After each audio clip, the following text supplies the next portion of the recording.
A bear of the conspiracy movement and one of my favorite researchers on the scene today, Jim Mars. Welcome to THC. Hey, Greg, it's a pleasure to be with you. Well, thanks, man. I appreciate that. But we both know that the pleasure is mine. You are one of the greats, and what an awesome time to have you on. There is so much madness in this crazy world right now. Ebola scares, updates to the Georgia Guidestones, a standoff with the cops in Ferguson, and the tightening of the screws of this global debt-based system of rule. Jim, it's out of control, and it makes it hard to know where to even start. That's true. Well, you know, as the last of a dying breed, I consider myself a generalist. I know a little bit about a whole lot of things, you know, and I don't claim to be an absolute expert in anything. But unfortunately, that's what we need today because, as you just pointed out, there's so much going on. And we're such a highly specialized society now. Doctors know doctoring, lawyers know the legal system. You know, everybody's into their own little thing. And I think that what's missing is somebody with an overview to try to catch what's going on. But I don't know. I think so many things bother me today. The rise of ISIS in the Middle East, which turns out is simply basically just the old Muslim Brotherhood, which was originally a Nazi-run organization during World War II and then handed over to the British when the Nazis were defeated. And then the British handed it over to the CIA. And so we've been running them ever since. They could not use the term Muslim Brotherhood when we wanted to confront the Russians in Afghanistan back in the 80s. So they changed the name to the Mujahideen, or the Freedom Fighters, and then they brought their leader, the Saudi Osama bin Laden, over to this country under an assumed name, and gave him arms, ammunition, training, money, sent him back to fight against the Russians in Afghanistan, but changed the name to Al-Qaeda. But then after 9/11, they decided that wasn't going to fly much anymore, so now it's ISIS. But it's all the same bunch of Arab mercenaries and minions that they can recruit over there and get to do their will, and the whole purpose is to just create chaos in the Middle East so that we continue to have control over the oil resources and the gas pipelines. Right. And not to mention keeping the poppy fields going for the heroin trade in Afghanistan. You know, prior to our invasion of Afghanistan in the fall of 2001, ostensibly to simply go and try to capture Osama bin Laden, it was widely reported, particularly in the European media, that the Taliban, and I don't have a whole lot of good to say about them, but they were religious fanatics, and they had destroyed 95% of the heroin crop over there, the poppy crop, okay? And so we went in there. How hard would it have been to simply go ahead and destroy the other 5%? And then, you know, that would have been the end of the major heroin supply in the world. But instead, within a year, they were all back into poppy cultivation. And then I read a piece the other day where this year they're having a bumper crop, okay? So they got to keep the drugs flowing. And, of course, I don't think anybody's going to be able to prove that leaders of the United States, and I'll name the Clintons, and I'll name the Bushes, and nobody's going to be able to prove that they are behind the drug trade. But what is known and well documented is that these families like that, and plus many others, the wealthy elite, depend on the drug money flowing through the banking industry to make them millions and millions of dollars every year. So although we supposedly have been in a war on drugs since the Nixon years, obviously that war is long lost, and it's more talk than actual action. For example, if there was a true war on drugs and they wanted to stop the illegal drug trade, it would be simple enough to go through the banking system, identify the drug money that's crossing through there, put a stop to it. But of course, they'll never do that. No, of course not. They got to get their drug money. But man, you are so good at identifying and tracking this tangled web of changing names and power centers and following it throughout time. It gets confusing for me, but that's the way they like it. One other thing that's on the minds of a lot of listeners, I think, is probably Ebola. It's about what half the emails I get are about, and I can't tell if it's just a media fear campaign, a legitimate concern, or part of something bigger. What are your thoughts on this whole Ebola thing? Well, I'm kind of on the fence myself. I think it's one or the other. You know, it's either going to be another swine flu, bird flu, H1N1, where there's a whole lot of fear-mongering and a whole lot of vaccine sales and a whole lot of public control that turns out to be for not much of anything. Or it may turn out to be the zombie apocalypse, you know, that kills off everybody. I guess we'll just have to kind of wait and see. But I will say right off the top that there's too many questions about it. The testing for Ebola is very questionable. It seems to be only like one test, and only the CDC has that. And you know, and like right now, the big current Ebola story is how that nurse Hitchcock up in wherever that is, New York or wherever, is saying she doesn't want to stay in quarantine. Right. And then it turns out that she has been training as a intelligence officer for the CDC.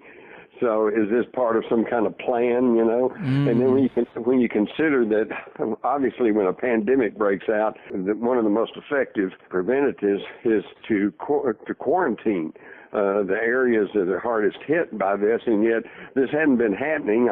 Nobody has yet to try to stop the overflow of illegals coming across the southern border, and nobody has stopped plane flights coming into the United States from West Africa. And in fact, it almost seems like at the national government level that they want to spread, to spread this disease. Yeah. We send 3,000 troops over there. Great. Let them contact it and then bring it back home to their families. You know, I mean, it's a lot of it just doesn't make much sense. But I think the key thing here is let's not panic, okay? Because if you stop and think about it, more Americans have married a Kardashian than have died from Ebola. Yeah, well, and also now that we have an Ebola czar, I'm sure everything's going to be just fine. Yeah, right. Except the Ebola czar, it has no medical background, knows nothing about it except that he's a totally political appointee to do the politically correct thing. And that worries me. Right.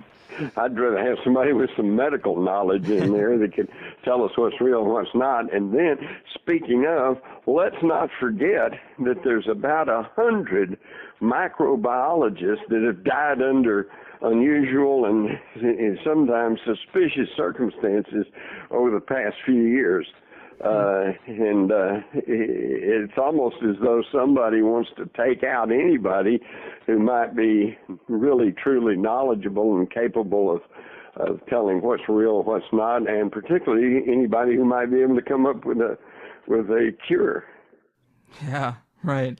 And another thing that's got my attention on this is some researchers are saying that the tribal leaders in Africa are telling them that nobody was sick until the Red Cross showed up and started inspecting people, probably with that one special test that the CDC has that you were mentioning. But yep. We've seen governments infect their own people before, and especially if it's overseas. Yeah, they've been caught at it. Yeah. You know, you might recall that here a year or two ago, one of the large pharmaceutical companies was sending out a vaccine for flu or whatever, and somewhere like Bulgaria, they decided to test it on some ferrets, and they all died, and so they were able to stop that.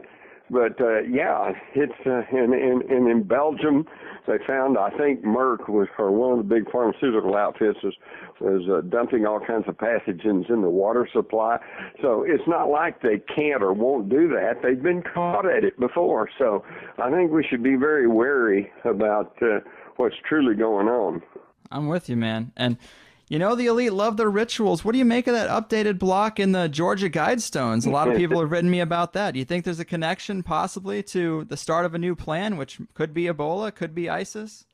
Well, and as I recall, there was a little block that had a 14 on it, so a lot of people were thinking that was a little tip-off that they were going to start making their moves in 2014, but it's starting to get late in the year, so I guess they're going to have to hurry. But then we don't really know what all that is. All we know is the most pertinent thing about the Georgia Guidestones is that the number one admonition is they want to try to maintain a human population of 500 million on this planet. Well, okay, but wait a minute. Right now today, we're at about 7.5 billion. So if we're going to reduce the population to 500 million, what's supposed to happen to 7 billion of us? Right. You know, that is kind of room for concern, I think. Yeah, that's the scary thing. And that's the thing that I try to get people to wake up here, because what we're discussing here, Greg, is not just some philosophical argument or some political maybe this, maybe that. You know, when you go and study the eugenics movement and the people behind it, the Rockefellers, the Rothschilds, the moneyed elite, and then read their own words, Prince Philip, who says, well, if there is such thing as reincarnation, I want to come back as a deadly virus to help solve the overpopulation problem. You know, or you've got Maxwell Taylor, who says, yeah, in the next century, meaning today, we got to reduce the third world population. You got Henry Kissinger saying the same thing. So when these self-styled globalists are saying, you know, we need to reduce the population, this is self-defense. You know, they want us dead. Right. So we better start getting on the ball and figure out what's really going on and who's doing it, or they're going to figure out a way just to kill us all. Yeah, man, they always keep me guessing. But let's jump back in time a little bit. You know, one of my favorite presentations from Contact in the Desert this year was your presentation for Our Occulted History. I loved it. Chock full of interesting facts from the beginning of human history right up to present day. And we've talked about the Anunnaki story of the Sumerian tablets quite a bit lately, but that seems to be a story that you're putting some stock into, right, Jim? Well, that's true. I'll tell you what, there's just so much to it that it's hard to view it in any other way other than, you know, I think this is our past that we're just now becoming aware of. You realize that, well, even back in the 50s when I was in school, we basically were kind of taught that the Egyptian civilization was the world's first great, highly advanced civilization. And, well, now we know that, no, it was preceded by the Sumerian civilization, which obviously the similarities are so striking that obviously the Egyptian civilization was simply a hand-me-down from the Sumerian civilization. In fact, I was somewhat surprised because I was well aware of all these ancient civilizations such as the Assyrians, the Babylonians, the Phoenicians, you know, but I always thought these were separate civilizations that had grown and, you know, grew up and fell and others came along. But what I found out was actually the history of the world has been just, they started with one great highly technological civilization that obviously then fell apart because of natural or even unnatural conditions, warfares and geophysical changes. And this is what we kind of collectively call Atlantis, okay, a prehistorical civilization. And, of course, there's still today lots of arguments over, well, where was this imaginary Atlantis? Was it an island in the Atlantic, or was it in the Caribbean, or was it, some suggested, the South China Sea, or was it Antarctica before a pole shift and it went under ice? And was it the island of Crete? Was it the island of Santorini? And I think what we have here is a case similar to the story of the blind men and the elephant. You know, the blind men wanted to know about the elephant, so they went to the zoo, and one grabbed his trunk and said, oh, the elephant's like a hose. And the other one had his tail and said, no, the elephant's like a rope. And the other one was pushing against his side, and he said, no, the elephant's like a wall. Another had his ear, and he said, no, the elephant's like a fan. And so there they were, and they got to arguing and fighting with each other over what the elephant was like. And the truth of the matter was, they all had a piece of it. They were all telling the truth.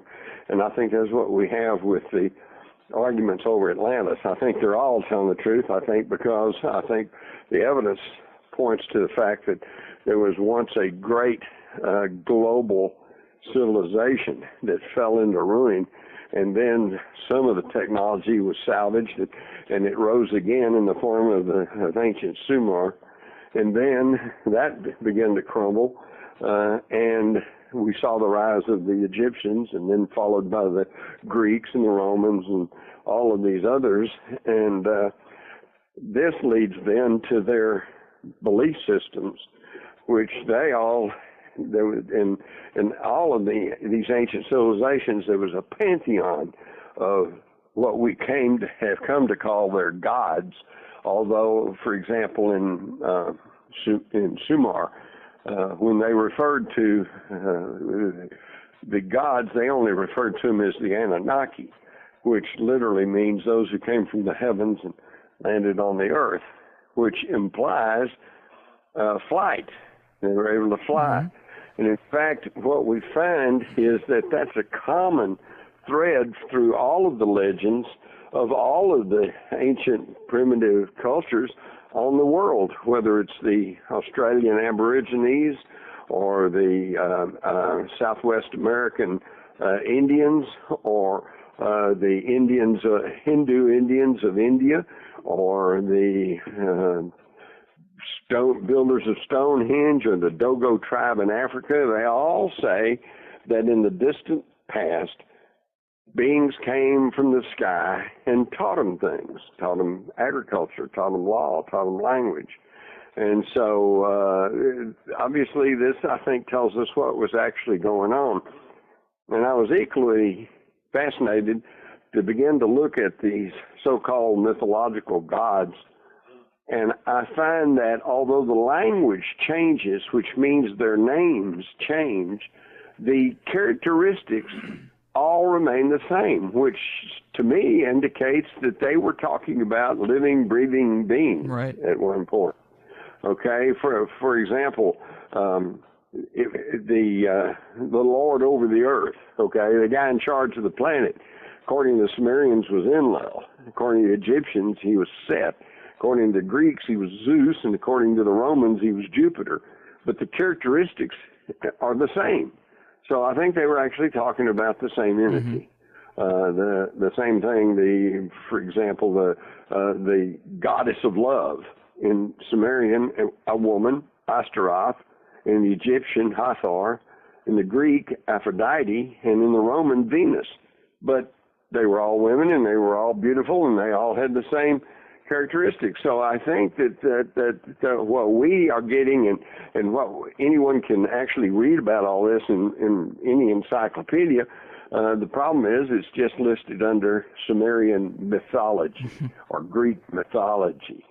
So we tend to brush all that off because we tend to think that these are just stories that they made up, but there's a growing number of scholars who now believe that some of these stories of ancient gods that fly around in the sky and can destroy whole cities with a single weapon, and that were behind some of the wars of the gods and of the men and of the kings, that these were actually real flesh and blood beings that were here on this planet causing trouble thousands and thousands of years ago. Mm-hmm. Yeah, I think that makes sense, and it can be very confusing to figure out, and the cover-up makes it even harder. And the Anunnaki get pretty bad a rap with gold mining, genetic engineering, and human slavery, but they can't be all bad because apparently they taught us how to make beer, didn't they? They did, and bless them for that. Yeah, it was. I read once that they had translated some of the ancient Sumerian tablets. These are these cuneiform tablets where they used a stylus to impress the characters into clay, and then they'd bake it. And so instead of paper, which can deteriorate and get destroyed, burn up, you know, they've got these tablets, and about 500,000 of them still exist. I bet they're in the basements of museums all around the world, but in there it tells that the ancient Sumerians had 4 types of beer, and I doubt any one of them was light. Yeah. Man, you know, of all the aspects of history, we see so many parts of culture, courts, schools, rule of law, the systems we use, they go back so far, even to Sumeria and Egypt. And the part that I'm most interested in is probably the origins of fractional reserve banking and usury, because it's obviously one of their main tools of control today. And people are always chalking it up to the Rothschilds, but that was only a few hundred years ago. There's got to be a much richer history there, right? Oh, it goes all the way back, yes. In fact, the 2 basic control mechanisms that have been used to control the human herd have been religion and fortified by a financial system, money, if you will. And the 2 are actually inseparable. If you think about it, in the Bible, Jesus, who they call the Prince of Peace, the one time he actually got really angry and got physical and got violent was when he was whipping up on the money changers, the bankers of his day. And what's interesting is, you know, did he go to the bank to get these guys? No, they were in the temple. The money system was intertwined with the religion. And the idea being that God gave us made us priests, and he also told us how to tell you how to live, and by the way, come and deposit your money here. So I think we can see that following all the way through. In fact, for thousands of years, it was religion that kept everybody in line, particularly in Western history. You can go back to the depths of the Middle Ages, and we find that it was the Roman Church that basically was the central power in the world.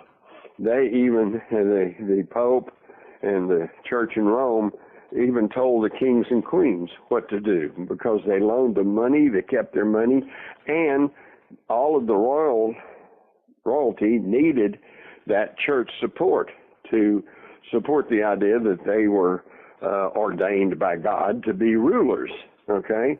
So, and we see that all kinds of wars, for example, the Albigensian Crusade, that swept through Europe and wiped out the Cathar religion. This was not a secular expedition. This was a church army. We got the Crusades that may be continuing today, where you had the Christians against the Muslims. And so it's always been religion that has created such a problem. Although today, at least the religions of Christianity and Hinduism and Judaism, at least they pay lip service. Now, there's been millions of people killed in the name of these religions, but at least they pay lip service to the idea of love your fellow man and treat your fellow man as you would want to be treated, as opposed to the Muslim religion, which quite blatantly says, cut off the head of anybody who doesn't believe the way you do. So I think we can see that we still have a problem with religion, but today the main control mechanism has proven to be financial. It's the golden rule. Whoever has the gold makes the rules. Yeah. Man, when you analyze the history of it, I think there's a big part of your presentation was on that, and it was just so fascinating because I guess this area of Mesopotamia called Khazaria is where it all started with usury and interest, and that's really the fuel that makes the money funnel up, right? That's exactly right. I was just reading today about this control through money is still going on. Starting in 2008 and picking up speed in 2009, 2010 on up, we had this qualitative easing that was called, and basically what it was that they took tax money and tried to prop up all of the huge banks. In fact, something like $700 billion went to these banks, including many foreign commercial banks. So all the money that was supposed to stimulate the economy ended up going into the big banks. And since the 2008 financial crisis, the four largest U.S. banks, and that would be the Bank of America, Citigroup, J.P. Morgan, and Wells Fargo, saw their total deposits increase by over $1 trillion. Thanks to the taxpayers that would pump $288 billion into these banks from the quantitative easing 3. And these banks are using this money to invest in the stock market on margin. Well, this drove up the bubble, which made a lot of Americans think that the U.S. economy was getting stronger, even while their standard of living was deteriorating. It's absolutely amazing. And so instead of spreading this money out in the form of loans to the middle class and to the average person, the big banks used all this tax money to invest in the stock market, the thing that caused them the problem in the first place. It's really amazing, but you have to understand, I guess J.P. Morgan himself was quoted as saying, gold and silver are money. Everything else is credit. And this is true. Most people don't realize that we've kind of been taught, and we kind of have the idea somehow, that when you go and put your money in the bank then turns around and loans that money to somebody else's interest, and then they keep the interest using your money. But they say, but in exchange for that, for them getting to make money off your money, they provide you with a safe deposit place to keep your funds. And that's probably true, but the reality of it is that when you put money in a bank, they just take that money and they can take and loan out $10 for every $1 they have, because this is called fractional banking, where they only have to keep a fraction of the total money on hand in case everybody should suddenly want to draw their money out. And instead they take money and again, it's not just only used for making loans, but it's mostly used for investing in things. So when you put money in a bank, or particularly when you get a bank card, for example, we tend to have the idea that they pull money out of their pocket and put it in your account. And so when you go down and buy a bunch of clothes and buy a car or whatever and charge it up, that somehow you're borrowing money from them. But really it's not the case. What they do is just debit your account, okay? Yeah. And they create money out of thin air. Actually, it's not even money. They create debt is what it is. Right. And so here's some paperwork they've done, and nobody's out anything, and yet you're expected to pay it all back plus interest. And if you don't, they can come take your physical property, your home, your car. It's really an incredible system. And fortunately, more and more people are waking up to it, but not nearly enough. Right. Yeah, it is a fascinating thing. It's almost alchemy, building something out of nothing, building extreme wealth out of nothing, really. And exactly. Well, let me put it this way. Let's say you have $100, Greg, and I come to you and I say, hey, give me all your money. I'll keep it safe for you. Are you going to give it to me? Probably not. Right. But if I build a big building of steel and glass and put a big sign on it that says bank, and I say, Greg, give me your $100, I'll keep it safe for you. And you go, oh, okay. Well, I get your $100. At that point, I have an asset because I've got $100 that I didn't have to begin with. But I don't keep that money. I go out and speculate on stock with it, or better yet, I go loan that $100 to Joe, okay, right. At 20% interest. And okay, so at that point, that $100, which was an asset, has now gone out the door as a debit. So they offset each other. So in other words, your $100 is meaningless. Right. It doesn't mean anything to you because you don't have it. It doesn't mean anything to me because I don't have it.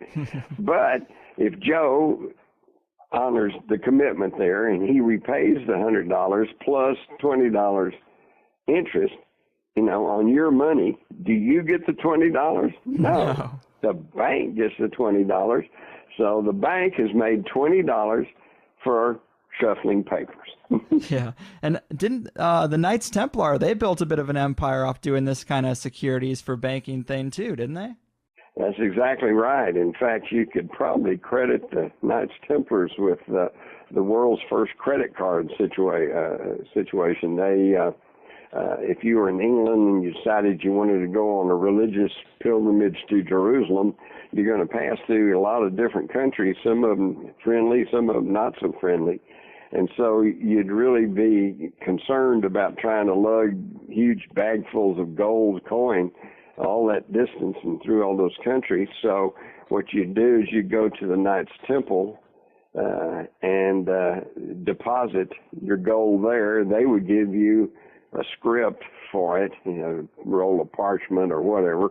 You take that along, and then all along through these various countries, if you needed money, you'd go to the Templar temples and then redeem for however much money you needed. And then they would deduct that from your deposit. So it was essentially like a credit card.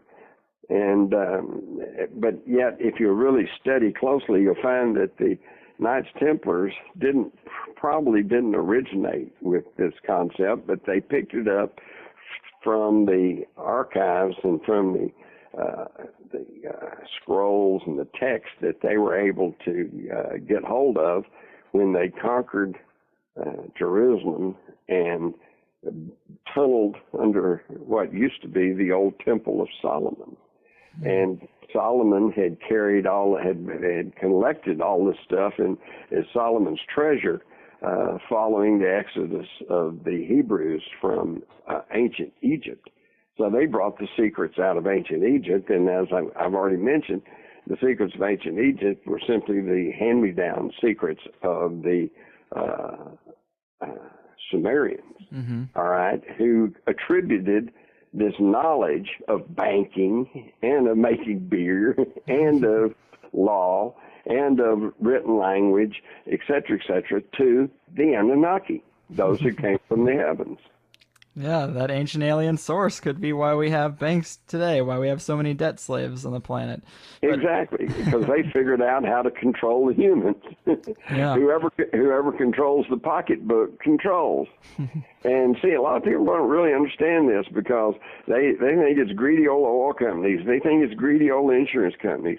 What they don't understand is all of those, these giant corporations are almost all beholding to this handful of major international banks that bankroll them, give them their line of credit, keep them solvent, And so whoever controls these central banks controls pretty much everything. Right. And that's why we should definitely shine a light on this area. But there is a big dark spot in history for me because we have these original bankers of Mesopotamia have amassed great wealth and power, and then we eventually see the power shift to the British Crown, the Vatican, and the Bank of London. Are these the same people with a different wrapper, or did something change? Well, let me just point out that the Rothschilds, who most people who've actually researched the whole thing pretty well understand is kind of at the top of the financial pyramid, they themselves claim to be the descendants of Nimrod, the ancient Sumerian god king. And all of the so-called rulers of the day, from the Windsors, the royal family of England, and their ancestors, which includes the Gore family, Al Gore, includes the Bush family, includes the Cheney family, includes, believe it or not, Barack Hussein Obama, who is a distant relative of Dick Cheney, according to Dick Cheney's wife. Okay, so yes, they're all connected. Yeah, and bloodlines are obviously so very important to the elite. And one fact I jotted down from your presentation is that apparently every presidential election since the first has gone to the candidate with the most British or French royal genes, and that's pretty crazy. Is that true? It is true. Wow. I first got onto that back in 2000, the selection of 2000, when George W. Bush was running against Al Gore. And the Burke's Peerage, which is a very prestigious genealogical publication in England, came out and said that because every American president had always been the one closest in the bloodline to the British royals, that Bush would take the elect, would be made president, because although both he and Gore were related to the Windsors, his was the more closer relationship. And sure enough, although what is now known beyond dispute is that Gore actually won the election, but because of the hanging chads and because of all of the turmoil and the fact that they stopped recounting the votes in Florida, then they threw the whole thing to the Supreme Court, which then appointed George W. Bush as president of the United States. So it turned out that that was true. And then, like I said, what blew me away was when after that happened, and then we saw the very sudden rise of Barack Obama. It's like, well, at least we don't have to worry about him being part of this group, except then we find out through Lynn Cheney, Dick Cheney's wife, who's preparing a book on his family, that Barack Obama is a cousin of his.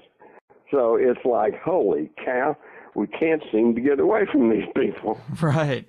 And it is fascinating to find out that that's the truth, but it would make sense if you take the position that the U.S.'s independence from Britain was totally manufactured and they just kind of started extracting wealth in secret rather than fighting it out in the battlefield, which tends to be coming out more and more. Right. You'd think, of course, they'd have to control the leadership, too. Right. Well, it's the same thing I know in researching the Rothschild family.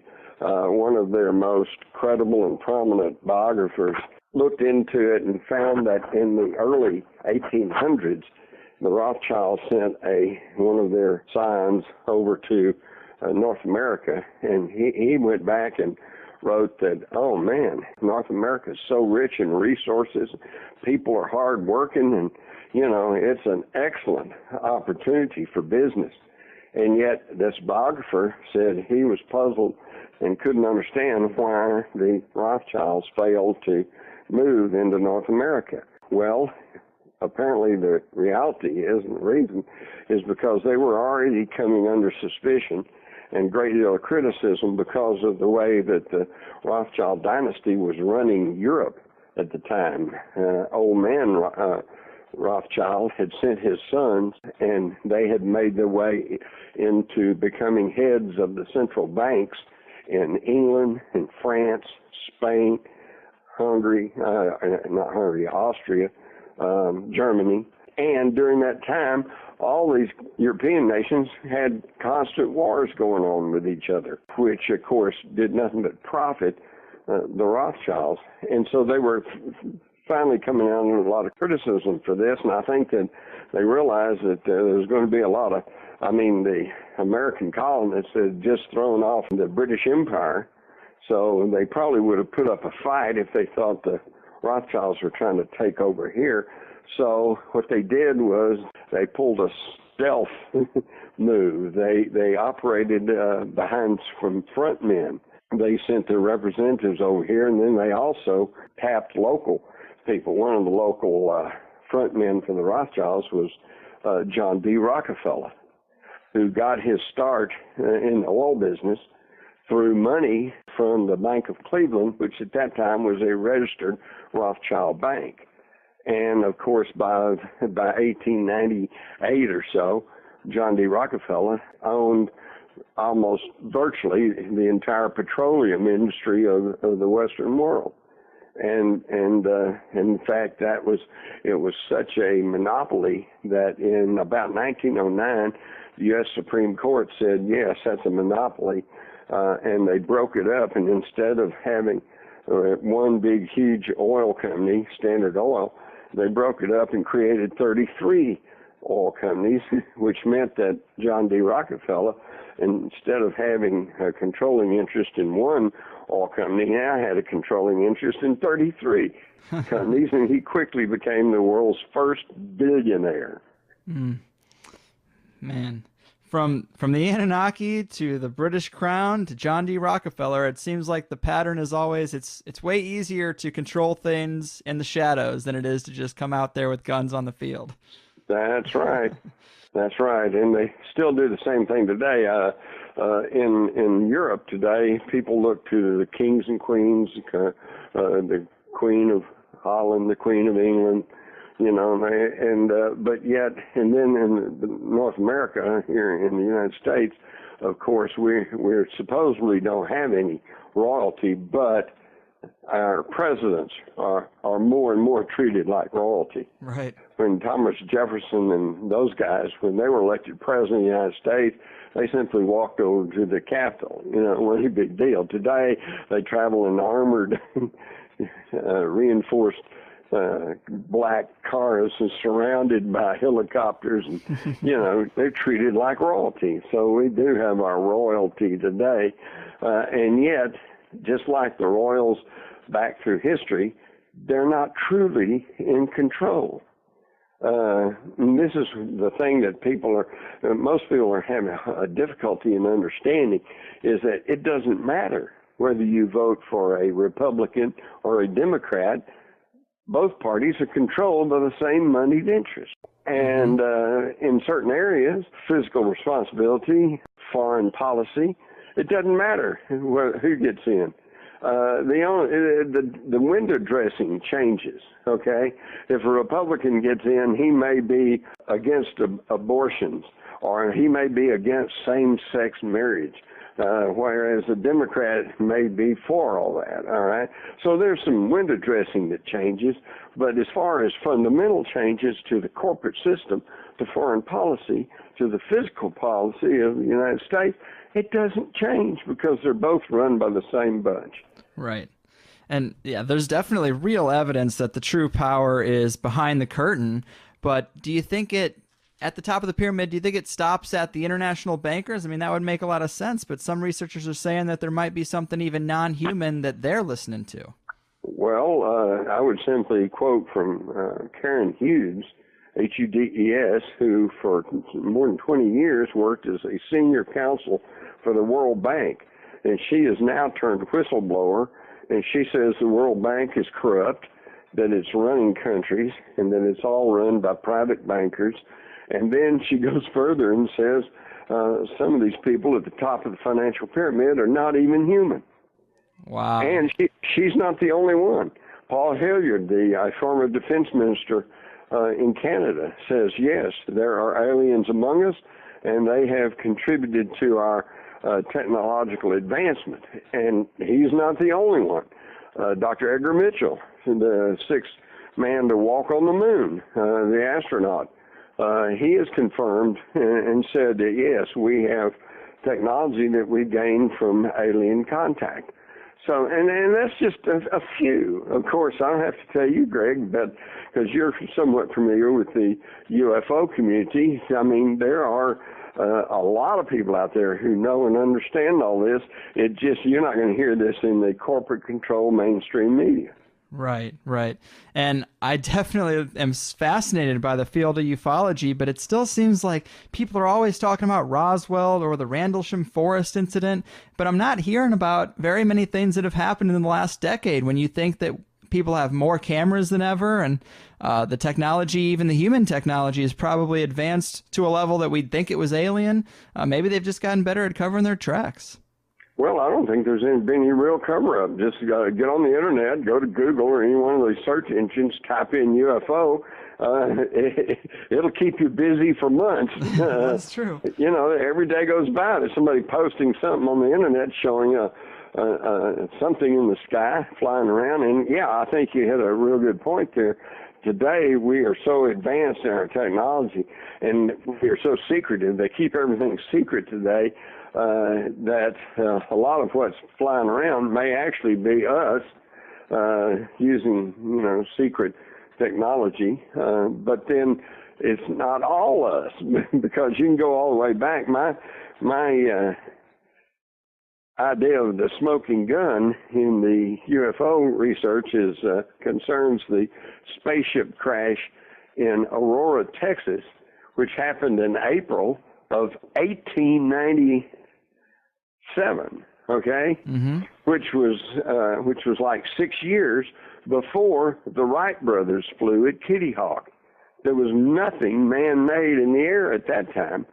growing up through the 50s and 60s, there was a great argument that a lot of the UFO sightings were simply secret government test craft, and that's a valid argument. That could account for a lot of it. But like I say, in 1897, there were no secret government test craft. There was nothing man-made flying in the air. And yet we've got this account that was published in the Dallas-Fort Worth papers. In fact, a front page story on the Dallas Morning News, which is still in publication, that said this silver cigar-shaped object crashed in Aurora, Texas. And about the third, fourth paragraph says the pilot, whose remains were badly disfigured, but enough were recovered to show he was not an inhabitant of this world. Whoa. So there you have it. Yeah, man, it's crazy out there. And I love hearing about all the different mysterious things that are found in space. Sometimes things found on the moon, pyramids on Mars. A lot of weird stuff out there. But I really do like the moon material that you had in your presentation, because we kind of take it for granted because we can see it with the naked eye. But there's a lot of strange aspects to the moon, aren't there? Well, that's why in my book, The Alien Agenda, I refer to the moon as the greatest UFO. Right. It's an unidentified object in the sky. Yeah, we know it's there, and now we reportedly have been there, and we've gotten moon rocks. But what that did, about all that did, was prove that the moon did not break away from the Earth, because the moon rocks are, many of them are of totally different composition than what you find on Earth. Right. So then we realized that the moon came from somewhere else. Now picture the Earth hanging in space, and here comes an object the size of the moon, and it passes close by the Earth, and then it gets picked up in the Earth's gravity field and gets pulled back slowly over a period of time, and then it'll go past the Earth again, and then it'll get caught in gravity, pulled back again. Now, common sense and rational thinking would tell you that therefore the moon should be in an elliptical orbit, kind of wobbly, going around the Earth. And yet what we know is that the moon is in a stationary, perfectly circular orbit around the equator of the Earth, with one side always facing the Earth. And at just the proper distance, so that when there is an eclipse of the moon to the sun, it just neatly covers just the corona of the sun. How is that possible? Right. The great scientist Isaac Asimov says the moon shouldn't be where it is, but it is. Okay, but then Greg, this kind of shows us our circular thinking. We know and we've been told there's no such thing as aliens, and we know the moon has been there as far back in written history as we can go. And so we know we didn't park it there, and we know there's no such things as aliens, so we just won't discuss it. Right. Yeah. Let's don't talk about the moon.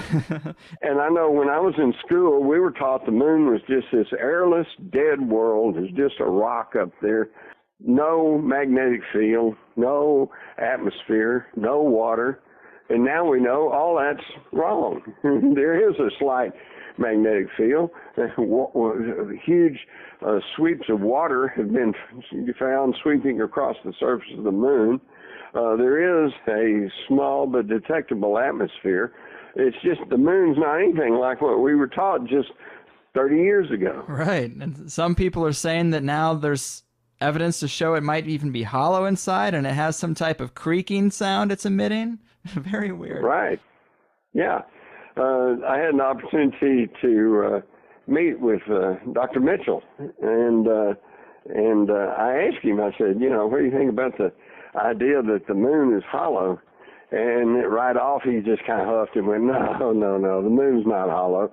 But then he continued on. He said, of course, we do know that the heavier elements are on the outside, and the inside seems to be lighter in composition. And so he says, we kind of figure maybe there's giant caverns inside the moon. Here's a guy that's walking the moon, a big heroic astronaut. I don't want to get in his face, but I'm thinking, wait a minute, hollow moon, giant caverns inside the moon, what's the difference? Exactly. Still talking about hollow areas inside the moon. Yeah. And there's actually a ton of speculation that some moons of other planets in the solar system could be hollow as well, isn't there? That's true. The famous astronomer Carl Sagan, early in his career, along with some Russian scientists, were claiming that because of the characteristics of the moon of Mars, Phobos, that it was probably a artificial satellite. But, of course, as he gained fame and popularity and became a darling mouthpiece for the establishment, he kind of backed off of all that. Yeah, they make you. Oh, yeah. You got to go along with the program. Right. Well, do you put any stock into the stories, the really weird ones out there about the hollow Earth? I mean, there's some ancient texts and oral traditions that talk about beings from inside the Earth just as beings from the sky. What do you make of that? Yeah. Well, I've made a fairly cursory examination of the story of Agartha, which is the idea of an inner Earth. And quite frankly, that's still in my file. Okay? My file is this ever-growing file of information that I study and go, because there's enough there, there's smoke there, but I haven't been able to find the fire. And supposedly, if some of the stories of the Hollow Earth and of Agartha are true, one should be able to fly over the North Pole and over the South Pole and find this huge gaping hole that supposedly leads to the inner Earth. And yet, I don't know of anyone who claims to have any kind of documentation to show that that's true and exists. Right. I'm kind of with you. I love the stories. I mean, I live for the file. That's where the most interesting stuff lies. But, yeah. I'm with you. It'll also keep you up at night. Right. Well, Jim, thanks so much for being here, man. You never fail to impress. We've been all over the map. You do amazing research, and you're a bit of fun, man. I like that you're still willing to have fun with it. A lot of people take these things way too seriously, and it'll be the death of them. Well, I've kind of figured out that what we think of as life is actually kind of a big cosmic joke, And when we depart these meat sacks that we're trapped in, and we are free energy beings floating about the universe, we're going to think, boy, that was really a hoot back there on Earth. Even though at the time I was so concerned about all that stuff. Right. Man, well, I agree with you, and I've had a great time here. But before we go, would you like to tell the people a little bit about some upcoming work you might have out there, or where to keep tabs on you? Well, I'm going to be in Dallas on November the 21st at the Texas Theater for a showing of the John Barber's film on Jim Garrison. He got the only non-censored account of Jim Garrison's trial in New Orleans from Jim Garrison, and it's really worth seeing. And then the next day I'll be at JFK Lancer, and then that evening in Arlington at an event by Judith Baker. So if anybody's in the Dallas area wants to come get immersed in the Kennedy assassination, that's going on. And then I believe I'm going to be at the Conscious Life Expo. Oh, awesome. Yeah, it's going to be February the 6th through the 9th. And then I think I'm going to be returning to the Joshua Tree Contact in the Desert again next year. Oh, that was such a great conference, except for when the power went out for a little bit. Well, I think one of the problems there was they got a whole lot more people than they were expecting, right? And I think it put a burden on their system. This year they're trying to, but it's interesting, Greg, how that thing has grown. 2 years ago, when I first went out there and they had their first one, they were expecting maybe 300 or 400 people, and they had like maybe 600, and so that put a stress on their system, and there were a few complaints. So they worked real hard. And then last year, I think they were prepared for about 900 people, and they got almost 2,000. So in a way, they're really going and blowing. But, you know, actually, to me, that's pretty encouraging, because that shows that there is a growing consciousness among the public to these things that we've been talking about. And I know that's true because, again, 2 years ago when I went out there, it was predominantly a UFO conference, and most people there, they were just concerned about aliens and UFOs, and they didn't particularly want to hear about much of anything else. But then last year when I was out there, it's like there were so many more people, and they were so eager for information. And they not only wanted to know about aliens and UFOs, they wanted to know about 9/11, the Kennedy assassination, the TW-800, you know, the Flight 370. What's going on with all this stuff, you know? So I think a lot of people are becoming have heightened consciousness about what's going on, and that's good, because we all need to start paying attention and contributing. Mm-hmm. Whatever it is you can. Okay, Greg, you're doing your radio program. I'm writing some books. Everybody can do something, even if it's hosting a neighborhood get-together or a book club or writing a letter to the editor or calling your local TV station, holding their feet to the fire and saying, hey, you're telling me that you are the best news in town. How come you didn't cover this and this and this, you know, and just, you know, just get active.